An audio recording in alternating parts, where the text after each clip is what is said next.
Olá, crianças! Então, estamos finalizando hoje nossa semana de avaliação, né? Com avaliação de matemática e depois com avaliação de espanhol, tá? Então, lembrem-se de assistir aos vídeos de orientação, tanto das minhas disciplinas quanto dos professores especialistas, tá bom? Que é muito importante para o bom desempenho na avaliação.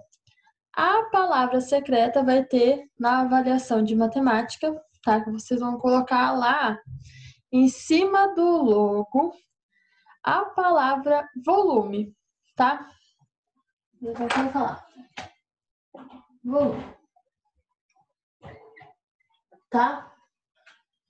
Volume. Então, lembrando que volume é comprimento vezes largura vezes altura, tá bom? Continuando. Vou falar um pouquinho da nossa avaliação. Então, na questão número 1, vocês vão ter que completar a tabela com o número de faces, arestas e vértices de cada um dos poliedros abaixo. Então, vocês vão olhar os poliedros que tem aí e vão colocar quais os números de faces, quais os números de arestas, quais os números de vértices, tá? De cada um deles. Na 2, vocês vão ler as afirmações e vão colocar V para as verdadeiras e F para as falsas. Então, blocos retangulares e cubos têm sempre 8 faces, 12 arestas e 8 vértices? Pensem. Aí coloca verdadeiro ou falso. Pirâmides têm sempre uma base que são utilizadas para nomeá-las? Será? Então coloca verdadeiro ou falso. Todos os corpos redondos podem ser planificados? Será? Então coloca verdadeiro ou falso, dependendo do que você achar. Um cubo também pode ser classificado como bloco retangular e prisma de base quadrangular? Pensem, então, verdadeiro ou falso? E completem aí na frente, não se esqueçam de fazer todas as questões. 3. Observe as figuras abaixo e nomeie-as. Então, vocês vão ter que colocar o nome de cada uma das figuras. Lembrando, pirâmide e prisma não são só escritos pirâmide e prisma, tá? Tem mais alguma coisa no nome. 4. Qual é a diferença entre poliedros e corpos redondos? Qual que é a diferença? Pensem e coloquem aí. 5. Complete as frases.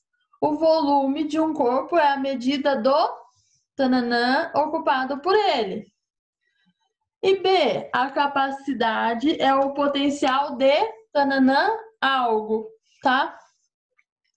Observe as figuras a seguir e responda as questões 6 e 7. Então, as questões 6 e 7 é sobre a figura A, a figura B e a figura C, tá?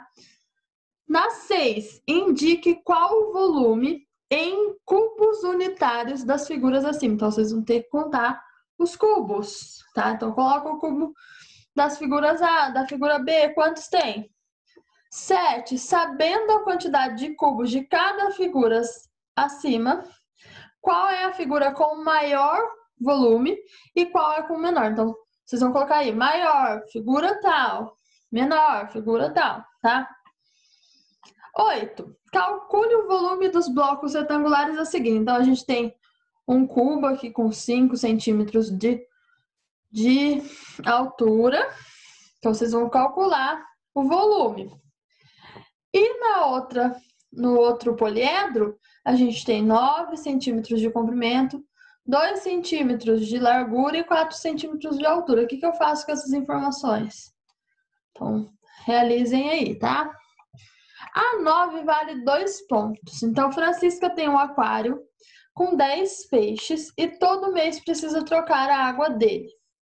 Para isso, ela prepara a água antes, com 2 gotinhas de anticloro por litro de água. Sabendo que o aquário mede 5 decímetros de comprimento, 2 decímetros de largura e 3 decímetros de altura, faça o que se pede. Então, A, calcule o volume do aquário. Então, primeiro vai calcular o volume do aquário. B, quantos litros de água são necessários para preencher o aquário? Sabendo que 1 decímetro cúbico é igual a 1 litro. Na B, vocês vão colocar, então, quantos litros são necessários. Respondam aí na linha.